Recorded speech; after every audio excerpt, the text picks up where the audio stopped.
তো এই পর্বে আমরা জানবো হচ্ছে ফুরিয়ার ধারায় বিভিন্ন জায়গায় আমরা cos nx দিয়ে গুণ করি অথবা sin nx দিয়ে গুণ করি, কেন করি এই জায়গাটা আমাদের হচ্ছে পুরো ফুরিয়ার ধারার মুদ্রা কথা হচ্ছে এটা। যে দেখেন আমরা পুরো ফুরিয়ার ধারাটা বা পুরো ফুরিয়ার সিরিজটা আমরা দুটো জিনিস দিয়ে শিখবো। আমি একটু লিখে রাখি জিনিসগুলো কি। একটা হচ্ছে -পাই থেকে পাই, এর মধ্যে আমি ধরেন sin 7x এবং sin 2x dx এই ইন্টিগ্রেশনটা করব, এবং আমি হচ্ছে ইন্টিগ্রেশন অফ পাই থেকে পাই sin 2x into sin 2x dx এই ইন্টিগ্রেশনটা করব, ঠিক আছে। তো এই যে এই ইন্টিগ্রেশন দুইটা দিয়ে আমরা মূলত ফুরিয়ার সিরিজের ভাষায় কথা বলতে পারবো। দেখেন এখানে এইটা যখন ইন্টিগ্রেশন করবেন আপনারা জানেন এখানে একটা 2 দরকার, সামনে একটা হাফ নিয়ে আসবেন। তো এখন এটা নিয়ে আসার পরে কি হলো, ইন্টিগ্রেশন অফ পাই থেকে পাই, আর এই যে এখানে 2 sin a sin b, 2 sin a sin b, এটা সূত্র কিসের? এটা হচ্ছে sin cos a plus b এটা হচ্ছে cos a plus a minus b minus cos a plus b, এটা হচ্ছে cos a minus b minus cos a plus b সূত্র। তাহলে এটা হবে কি cos a minus b, a হচ্ছে 7x, b হচ্ছে 2x, তাহলে হচ্ছে 5x, রাইট। তারপর হচ্ছে মাইনাস cos a, এটা হচ্ছে cos a minus b লিখলাম, cos a plus b এদিকে হবে cos 9x। আশা করছি তোমরা এই সূত্রটা বুঝছো, dx, আশা করছি এটা বুঝছো। তো এখন চলে আসো মাইনাস, এদিকে হাফ আছে, আর এখন আমি এটাকে ইন্টিগ্রেশন যদি করি তাহলে কি থাকে, এটা ইন্টিগ্রেশন করলে থাকে হচ্ছে যে cos 5x, এটা কারণ ত্রিকোণ sin 5x by 5, তো আমরা এখানে লিখতে পারি এটা হবে sin 5x by 5। এরপরে এখানে আছে মাইনাস, যে এটা হবে sin 9x by 9। এখন তুমি এটার লিমিটটা হচ্ছে পাই থেকে পাই। এখন দেখো তো এখানে আমি যদি 5x এর জায়গায় পাই বসাই sin 5 পাই, sin যত পাই হোক আমরা জানি sin n পাই = 0, sin n পাই এটা যদি থাকে রেজাল্ট হচ্ছে 0, sin n পাই রেজাল্ট কত 0। তার মানে আমি এখানে পাই এর মান বসালাম 0 পেলাম, এখানেও পাই বসালাম 0 পেলাম, তাহলে এটা এই আপার লিমিটের জন্য 0। মাইনাস দিয়ে আমি পাই বসাইছি, তাও কিন্তু 0। তার মানে আমার রেজাল্টটা কি হচ্ছে, রেজাল্টটা হচ্ছে যে আমরা এই যে পুরো ব্যাপারটা 0 পেয়ে যাচ্ছি, এই যে এই পুরো রেজাল্টটা কি আসতেছে 0 আসতেছে। তাহলে এখন এখান থেকে আমরা সিদ্ধান্ত নিতে পারি, যে এখান থেকে আমরা যে সিদ্ধান্তটা আসলে নিব, যে দুইটা ভিন্ন ফ্রিকোয়েন্সির তরঙ্গ যখন আমরা একসাথে নিব, গুণ করব, তখন তাদের এই পাই থেকে পাই এই ব্যবধির মধ্যে যদি আমরা ইন্টিগ্রেশন করি, আমাদের হচ্ছে ফাংশনটা থেকে যায় না, চলে যায়, বরং ফাংশনটা কি হয়ে যায়, বেনিশ হয়ে যায়। তাহলে আমরা দুইটা ভিন্ন ফ্রিকোয়েন্সির তরঙ্গ যখন গুণ করে পাই থেকে পাই এর মধ্যে ইন্টিগ্রেশন করি, রেজাল্ট হয়ে যায় কত 0। আর যখন আমরা একই ফ্রিকোয়েন্সির দুটো তরঙ্গকে নিয়ে পাই থেকে পাই এর মধ্যে ইন্টিগ্রেশন করি, তাহলে রেজাল্ট আসবে হচ্ছে পাই। তোমরা এটা একটু দেখবা কিভাবে আসে, এইটা একটু তোমরা করবা। এখন এইটা আসলে আমি একটু করে দেখাই, তাও দেখো এখানেও তুমি একটা 2 নিতে হবে, একটা হাফ দিতে হবে, রাইট। তাহলে হাফ থাকলো, আর এটা হচ্ছে 2 sin a sin, আচ্ছা এটা হচ্ছে 2 sin স্কয়ার a, তো 2 sin স্কয়ার a এটাকে লেখা যায় ইন্টিগ্রেশন অফ পাই থেকে পাই, এটা হচ্ছে 2 sin স্কয়ার a, এটা মানে হচ্ছে কি 2 sin স্কয়ার a। আচ্ছা এটাকে তুমি এইভাবে না লিখে 2 sin স্কয়ার a লিখো, 2 sin স্কয়ার a আমরা লিখতে পারি 1 minus cos 2a, তাহলে এখানে 2x আছে, এখানে হবে 4x, রাইট। সো আশা করছি এই ব্যাপারটা তোমরা বুঝছো। সো এখান থেকে হাফ থাকলো, আর এবার এখানে ইন্টিগ্রেশন করলে কি আসে, ইন্টিগ্রেশন করলে এটা আসবে হচ্ছে x, আর এখানে আসবে হচ্ছে মাইনাস sin 4x by 4। আশা করছি এটা তোমরা বুঝছো। তাহলে এখানে হচ্ছে পাই থেকে পাই। তো এখন দেখো এখানে যেটা হয় তুমি x এর জায়গায় যখন একবার পাই বসাবা, তাহলে এখানে থাকতেছে হচ্ছে হাফ, x এর জায়গায় যখন আমরা পাই বসাই তখন এখানে থাকতেছে পাই মাইনাস, এটা তো 0 কারণ এটা তো sin n পাই এর মান 0। এবার এরপরে মাইনাস দিয়ে আমরা যখন x এর জায়গায় আবার পাই বসাবো, তখন এখানে হবে পাই, এটা আসলে 0, তাহলে এটা হয়ে যাবে কি 0। তাহলে এখন দেখো টোটাল রেজাল্টটা কি আসতেছে, টোটাল রেজাল্ট আসতেছে আমার এখানে একটা পাই, এখানে মাইনাস মানে 2 পাই বাই 2 মানে হচ্ছে শুধুমাত্র পাই। তাহলে আমরা এখান থেকে কি সিদ্ধান্ত পেলাম, এখান থেকে আমরা পেলাম একই ফ্রিকোয়েন্সির দুটো তরঙ্গ যদি আমরা নেই, সেটা সাইন অথবা কস যেটাই নেই, তাহলে আমার রেজাল্ট চলে আসবে হচ্ছে দেখো একই ফ্রিকোয়েন্সি দুটো তরঙ্গ নিয়ে আমরা এখানে কাজ করছি, রেজাল্ট আসছে পাই। আর দুটো ভিন্ন ফ্রিকোয়েন্সির তরঙ্গ নিয়ে আমরা কাজ করছি, রেজাল্ট আসছে 0। ফ্রিকোয়েন্সি কোথায় থাকে আপনারা নিশ্চয়ই জানেন, এই যে এই জিনিসটাতে ফ্রিকোয়েন্সি থাকে, আমরা জানি এই জিনিসটাতে ফ্রিকোয়েন্সি থাকে, এখানে ফ্রিকোয়েন্সি থাকে। তো ফ্রিকোয়েন্সি যখন দুটো ভিন্ন, তখন আমরা দেখলাম রেজাল্ট 0 চলে আসতেছে -π থেকে π ইন্টিগ্রেশন করলে। আর যখন ফ্রিকোয়েন্সি সেম, তখন আমরা ইন্টিগ্রেশন করে রেজাল্ট পেয়ে যাচ্ছে হচ্ছে π। তাহলে আমরা এই কাজটা কখন করব? আমরা যখন ফুরিয়ার সহগ নির্ণয় করব, তখন দেখবেন আপনারা যখন bn নির্ণয় করতে যান তখন cos nx দিয়ে গুণ করেন। আবার যখন anx নির্ণয় করতে যান, সরি anx নির্ণয় করতে গেলে cos nx দিয়ে গুণ করেন। আর যখন bn নির্ণয় করতে যান তখন আমরা sin nx দিয়ে গুণ করি। কেন করি বুঝছেন? ঠিক এই কাজটা, এই জন্যই আমরা এই কাজটা করি। তো এবার আসেন আমরা একটু দেখি ফুরিয়ার সহগ নির্ণয়। ফুরিয়ার সহগ নির্ণয় এই জিনিসটা আমরা এখন শিখবো। এটা হচ্ছে অ্যাপ্লাইড ম্যাথমেটিক্স বই। এই যে এখন আমি আপনাদেরকে বই থেকে পড়াবো, যেটা আপনারা দেখবেন হচ্ছে অ্যাপ্লাইড ম্যাথমেটিক্স। এই বইটা অবশ্যই কিনবেন, সবাই এই বইটা নেবেন। আমি আর কিছু পড়াবো না, এই বইটাই পড়াবো। সো অ্যাপ্লাইড ম্যাথমেটিক্স এর এটা হচ্ছে চ্যাপ্টার 1 এর পেজ বলবো নাকি আপনাদেরকে বলবো? থিওরাম 3, চ্যাপ্টার 1 এর থিওরাম 3। এটা অত বেশি গুরুত্বপূর্ণ না, কিন্তু আমরা সামনের দিকে জিনিসগুলো শেখার জন্য এই জিনিসগুলোকে একটু ক্লিয়ার করে নেওয়া ভালো। তো আমরা এটা আশা করছি ক্লিয়ার করে নেব। আপনারা এর আগে অলরেডি জেনে গেছেন যে আমরা যখন দুটো ভিন্ন ফ্রিকোয়েন্সির যখন তরঙ্গ নিয়ে কাজ করব, অর্থাৎ এখানে আমাদের যেটা আমরা শিখলাম হচ্ছে -π থেকে π এর মধ্যে sin mx sin nx যদি নেই, dx করলে অ্যান্সার আসবে 0। এটা আপনারা অলরেডি শিখে গেছেন, রাইট? এবং আপনারা এটা মনে রাখেন যে cos এর ক্ষেত্রেও সেম কথাটা সত্য। cos এর ক্ষেত্রেও সেম জিনিসটা সত্য। cos mx এবং cos nx dx এই রেজাল্টটাও কি আসবে? 0 আসবে। আপনারা এই জায়গাগুলো একটু ক্লিয়ার রাখবেন। আমি আবারও বলছি, এই জায়গাগুলো ক্লিয়ার রাখবেন। mn হচ্ছে বাস্তব পূর্ণ সংখ্যা, এখানে মাথায় রাখবেন m is not equal n। m R n যদি সমান হয়ে যায়, আমরা একটু আগে তো দেখলাম ভাই, m আর n সমান হয়ে গেল তো সেম ফ্রিকোয়েন্সি, তো সেম ফ্রিকোয়েন্সি রেজাল্ট তো পাই আসে। mn সমান হলে কি আসবে? mn সমান আসলে রেজাল্ট হচ্ছে পাই হবে, আর mn সমান না হলে রেজাল্ট হবে 0। এই জিনিসগুলো আপনাদের বইয়ে লেখা আছে, আপনারা হয়তো এতদিন এটা ফিল করেন নাই, আজকে এটা হয়তো ফিল করতেছেন। এটা হচ্ছে সাইন। যদি এরকম হয় -π থেকে π, আপনারা যদি এখানে লেখেন হচ্ছে cos mx আর এদিকে লেখেন হচ্ছে sin nx, তাও রেজাল্ট হবে কি? 0। আপনারা এটা মনে রাখবেন, m আর n সমান না। এবং এটা আপনারা চাইলে করে দেখতে পারেন। আমি আপনাদেরকে এটার মতো করে একটা ম্যাথ দিয়ে দিচ্ছি, আপনারা একটু করবেন। cos 3x sin 2x dx, এটাকে -π থেকে π এর মধ্যে ইন্টিগ্রেশন করে দেখবেন, রেজাল্ট 0ই আসবে। সো এই যে এই পেজটা আমাদের জন্য পুরো ফুরিয়ার ধারা ব্যাখ্যা করার জন্য যথেষ্ট, এই পেজটা। তো এই জিনিসটা আপনাকে একটু ক্লিয়ার রাখতে হবে মনে, হ্যাঁ? তো এই জায়গাটা একটু ক্লিয়ার রাখবেন। এই জিনিসটা দিয়ে আমরা ফুরিয়ার সহগ এবং পরবর্তীতে আমাদের যে ফুরিয়ার ধারা যে চ্যাপ্টার, এই চ্যাপ্টারের মধ্যে মূলত আমরা হচ্ছে কি নির্ণয় করব? এই জিনিসগুলো নির্ণয় করব, অর্থাৎ a0 a1 b1 an bn এগুলো নির্ণয় করব। সো এগুলো নির্ণয় করতে গেলে আমার এই জিনিসগুলো একটু ভালোভাবে ক্লিয়ার রাখতে হবে। আমরা একটু আগে দেখেছি যে পুরো ফুরিয়ার ধারার জন্য আমরা বলছি দুইটা ম্যাথ, ওই যে ইন্টারমিডিয়েটের দুইটা ম্যাথ আমি আপনাদেরকে করিয়েছি। কোথায়? এখানে মুছে ফেলছি, রাইট? আচ্ছা, তো মুছে ফেলছি, সেই জিনিসটা আমি আপনাকে দেখিয়েছি। তো ওই জিনিসটাই মূলত এই সূত্র আপনাদের এখানে, এই যে এই ফুরিয়ার অ্যানালাইসিস বা এই ফুরিয়ার সিরিজ চ্যাপ্টার 1 এর যে লম্বিক ফাংশনের শেষে আপনাকে এই দিক দিয়ে এই 3টা সূত্র লিখে দিয়েছে। তো এই 3টা সূত্র কেন লিখেছে, এটার রিজন হচ্ছে আমরা সামনে যা কিছু করব সব এটার উপর বেস করে করব। এখন চলে আসেন আমরা ফুরিয়ার সহগ নির্ণয় করি, যেটা আপনাদের থিওরাম হচ্ছে 3, এই বইয়ের থিওরাম 3, ঠিক আছে? ফুরিয়ার সহগ নির্ণয়। তো আমরা কি জানি? ফুরিয়ার ধারা উই নো, আমাদের থিওরাম 3, তিতাস পাবলিকেশনস এর বই থিওরাম 3 চ্যাপ্টার 1। সো এখানে আমরা জানি কি f of x ফুরিয়ার ধারা, হ্যাঁ? f of x equals to a0/2 plus summation of n equals to 1 থেকে infinity a n cos nx plus bn sin nx। আশা করছি আপনারা এই ধারাটা সম্পর্কে জানেন, এটাকে এক কলম দিয়ে রাখলাম। এখন আমাদের টার্গেট হচ্ছে a0 an bn নির্ণয় করা, রাইট? এখন আমাদের টার্গেট কি? a0 an এবং bn নির্ণয় করা। এখন একটু খেয়াল করেন, এই জিনিসটাকে আমরা যদি এখন ইন্টিগ্রেশন করি, উভয় পক্ষে যদি আমরা -π থেকে π এর মধ্যে ইন্টিগ্রেশন করি, তার আগে আমি আপনাকে আরেকটা জিনিস এখানে একটু দেখাই।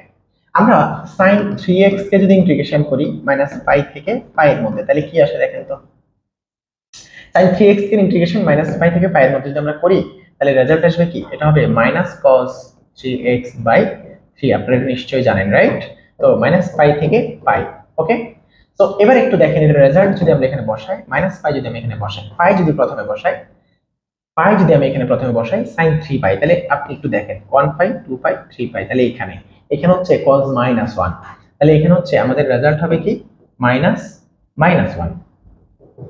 বুঝছেন? আমি যখন 5 বসিয়েছি 1/3 বাইরে নিয়ে আসলাম। ওকে, এই নিচ 3টা বাইরে নিয়ে আসলাম।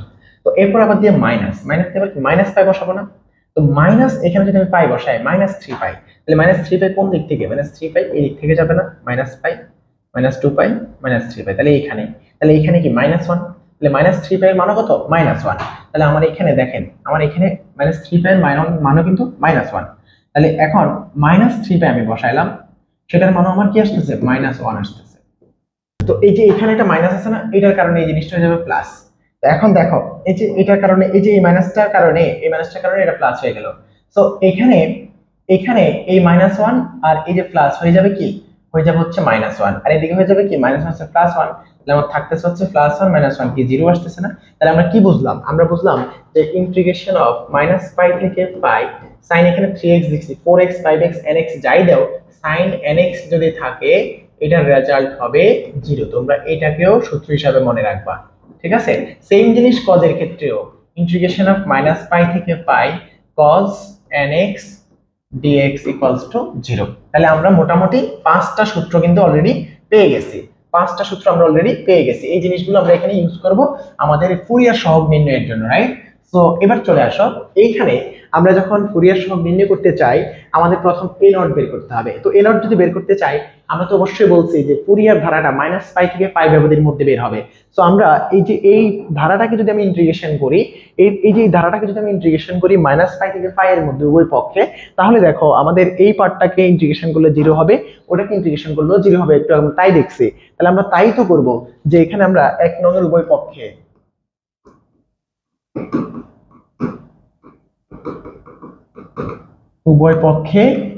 -π থেকে π ব্যবধিতে সমাকলন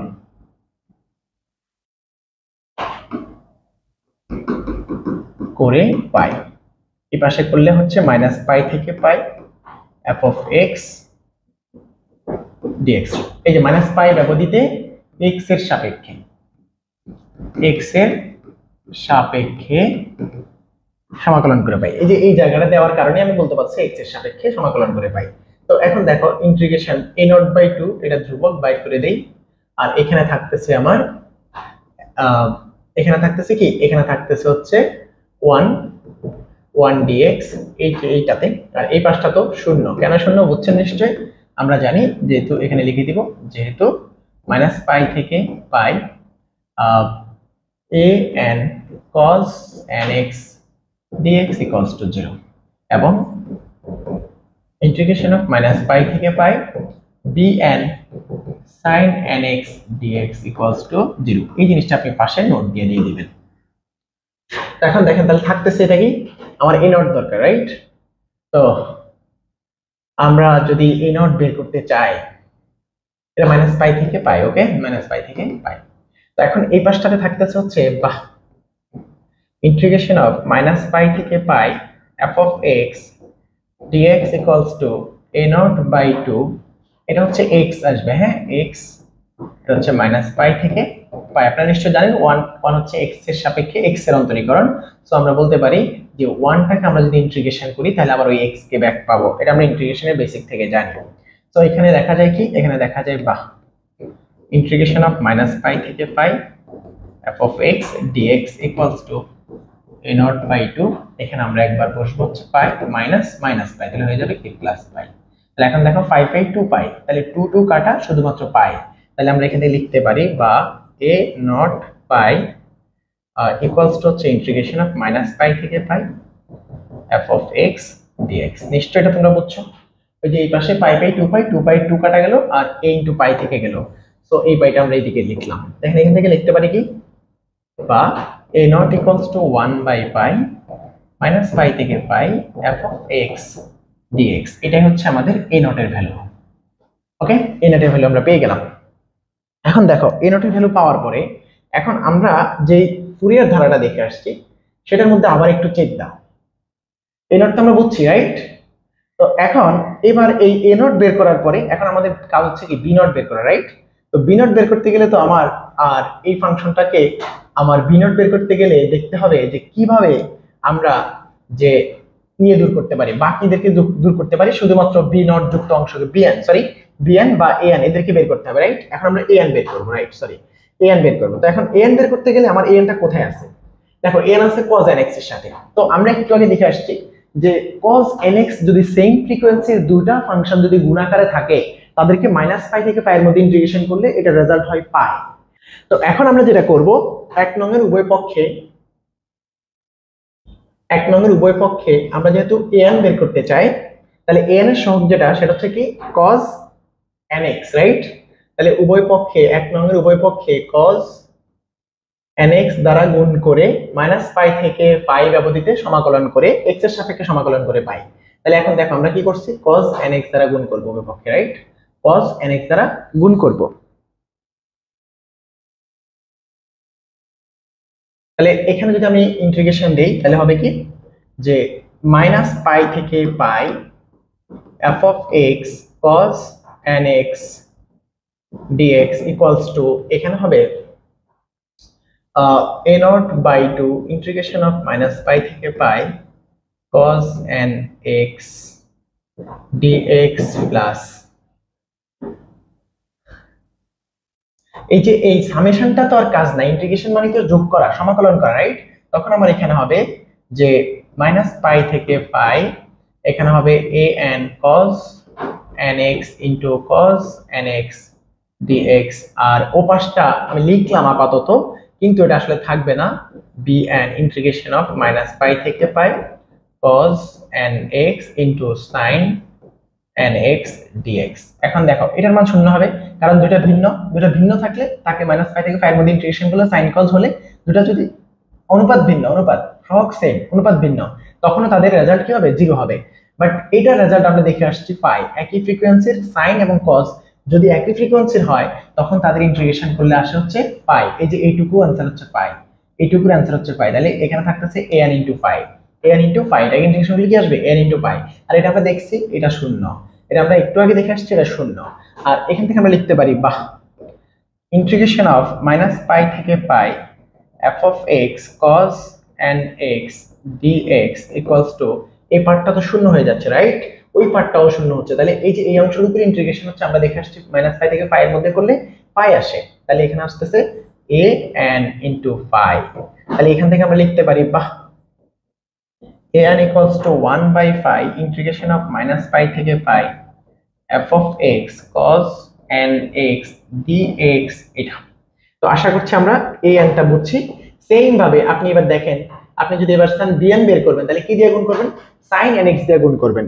তো এবার একই ভাবে আপনি কি করবেন, এক নংয়ের উভয় পক্ষে sin nx দিয়ে গুণ করে -π থেকে π ব্যবধিতে x এর সাপেক্ষে সমাকলন করে পাই, তখন এখানে হবে যে f of x sin nx dx -π থেকে π এটা, আর এটা তো sin nx দিয়ে গুণ করলে sin nx এর -π থেকে π এর মধ্যে ইন্টিগ্রেশন 0, এটা আমরা দেখে আসছি, সো এই পার্টটা 0 হয়ে যাবে। এখন এখানে sin nx গুণ করলেন তাহলে আলটিমেটলি এটা চলে আসতেছে এখানে যে sin nx cos nx, তাহলে এটা হয়ে যাবে 0, আর এখানে হবে sin nx into sin nx, এটা হচ্ছে আমরা জানি হচ্ছে কি π।